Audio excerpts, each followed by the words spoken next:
Hello guys, welcome back to my channel. So in this video, I'm going to be showing you how to do categorization and grouping with your desired range inside of Microsoft Power BI. If you are new to my channel, don't forget to subscribe, like, and share so that I can continue making meaningful videos like this. So now we have a data set. So this data set is called a word oil consumption data. That's not the latest data anyway. I think I downloaded data like some 3 or 4 years ago. So there might be some, new information, or new data that will have superseded this one. Right. So that's not the goal of this class or the goal of this tutorial. The goal of this tutorial is to know how to do grouping or binning inside of Microsoft Power BI using conditional formatting. Okay. So like I always say, the first thing in any data analytic work is to understand the data very well.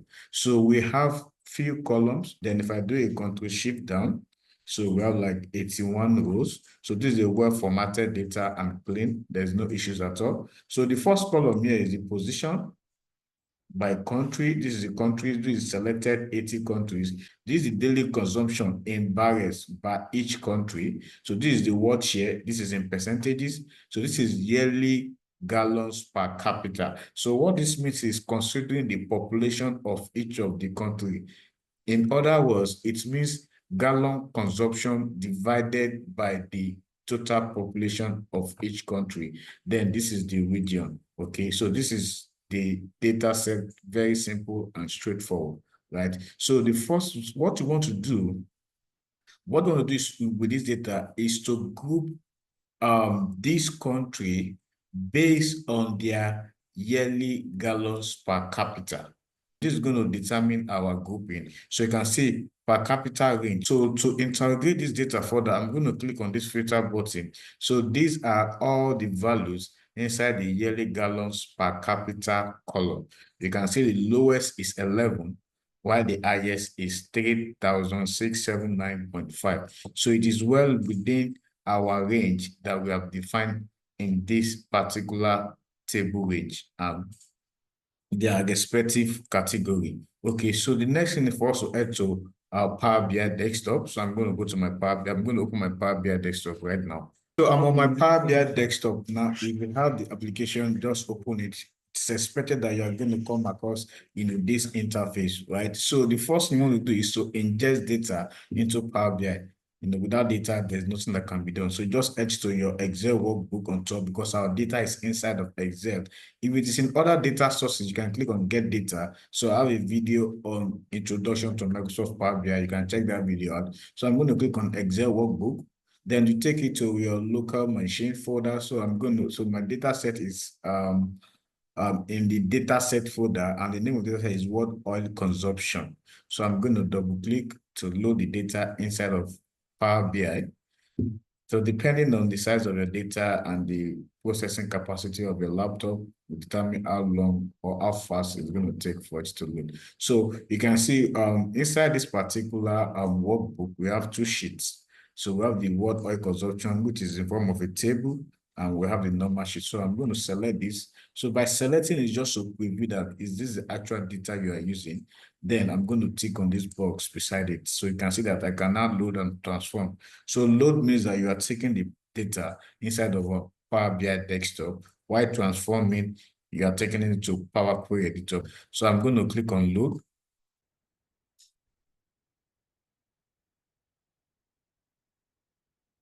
Okay, so the data is done loading. So we have the data set on your right-hand side. Here, you can see what consumption. So ideally, in the past, you might want to consider using grouping or binning, but it's not going to work because you have your defined range that you want to use for the data.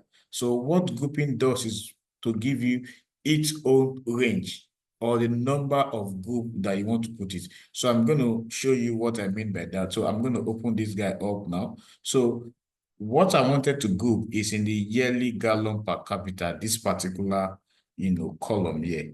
Okay, so I'm going to click on this ellipsis by the side. So I'm going to click on new group. Yeah, so you can see the group now. So this is the group wizard. So you can see that automatically it's splitting it to bin size of 417611. So what you can do here is you can determine the bin type, like number of bins. So this is list and bin. So this is giving it, based on the values, it's giving it 9 bin count. You can see the maximum value is 3679. I showed you this in Excel, while the minimum value is 11.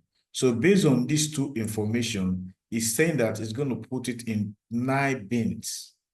So invariably, what's happening here is that our own bin is just 5, right? So we don't need 9 bins. So we only need to, categorize them or group them into, these categories. You don't have control over, your binning or groups inside of the groups wizard. So that's why we're not going to use this. Instead, we're going to use the add column inside of Power Query Editor.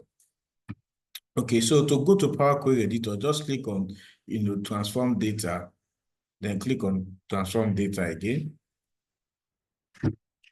So under column, so that, like I said, we're going to we are going to go to the add column tab. So under the add column, we are going to use conditional column. So what we want to do is, based on this, our defined categories. So we want to have this output based on all these defined range that we have selected. So to do that, just click on conditional column. So the conditional column wizard has opened for us. So the first thing I want to do is to give it a name.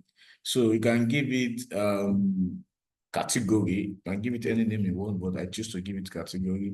So now, this is similar to the if function inside of Excel, if you're familiar with Excel very well, okay? So the first thing that you can see, there's an if, function there. So why the advantage that I'm using conditional column in Power BI has is that you don't necessarily need to write the functions and formula yourself. You just need to know what you want to achieve.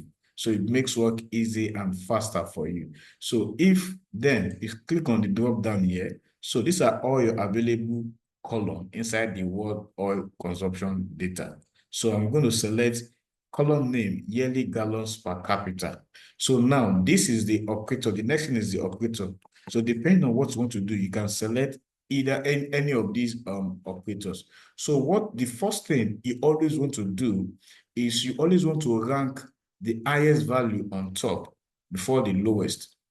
So our first category or range is 1,000 and above. So you don't want to start with less than 1,000, less than 100. Sorry, you always want to start with the information above. Okay, so please don't make that mistake. So I'm going to go back to my Power. So I'm not going to use equal. So I'm going to say greater than or equals to.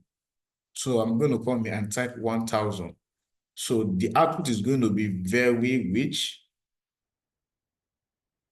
So these are very good. So everybody that has a per capita consumption that is 1,000 and above, obviously is a very rich country anyway. So I'm going to say very rich.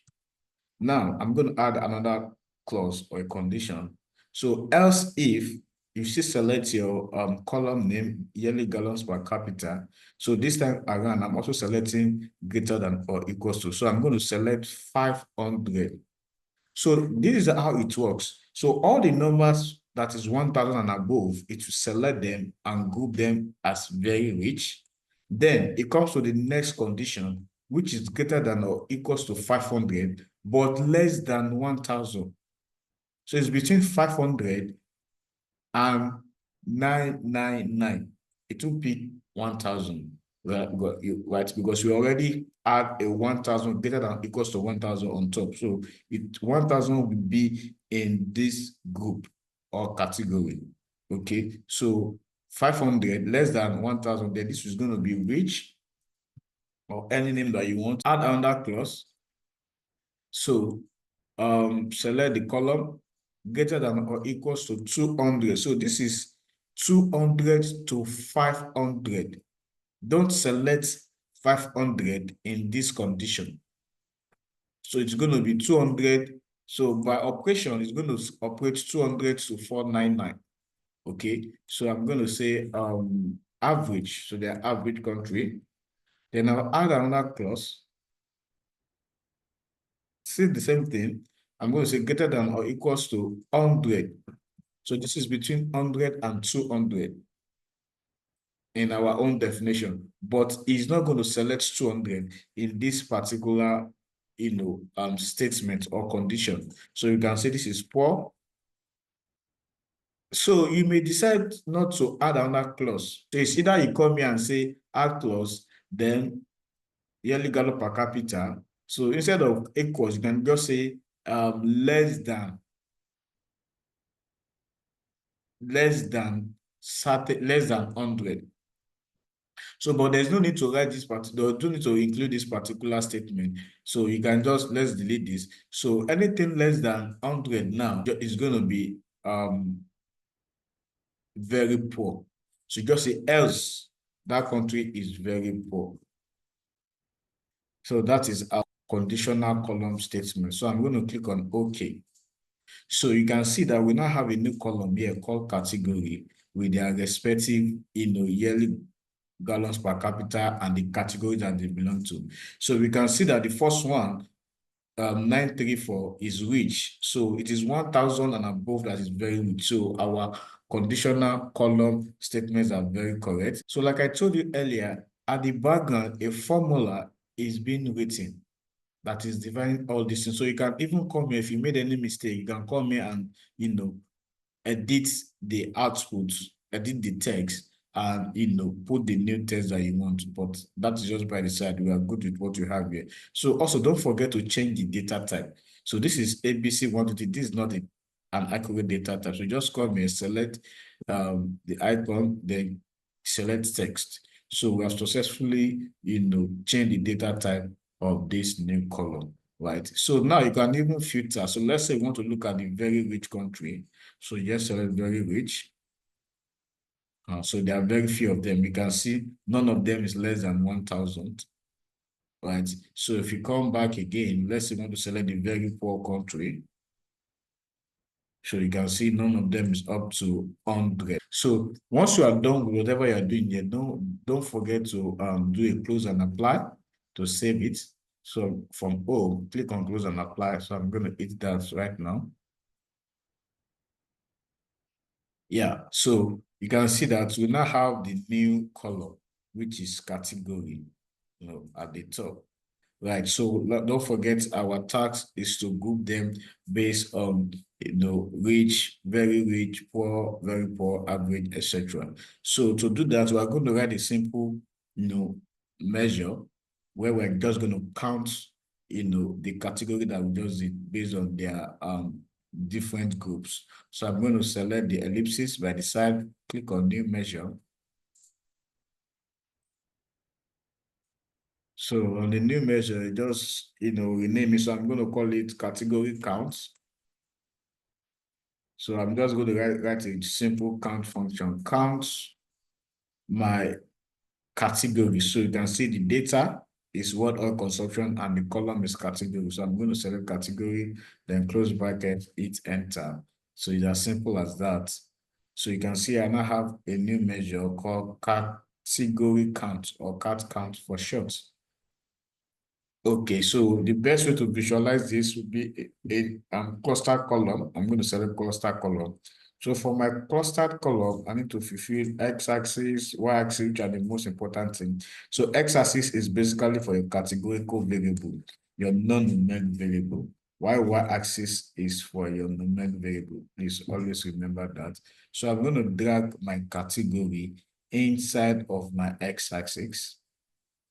Then I'm going to drag my category count inside of my y-axis, the newly created measure. So this is what you have here. Now let's put it in focus mode.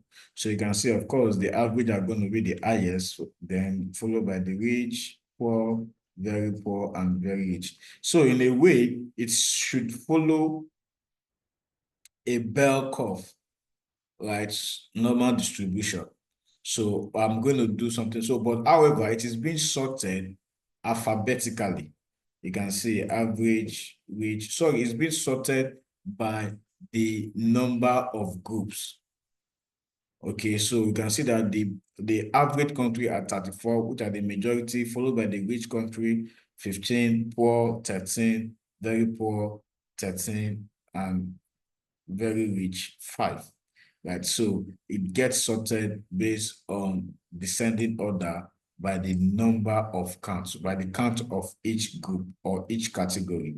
So what you're supposed to have is just to have like a normal distribution, which is your bell curve.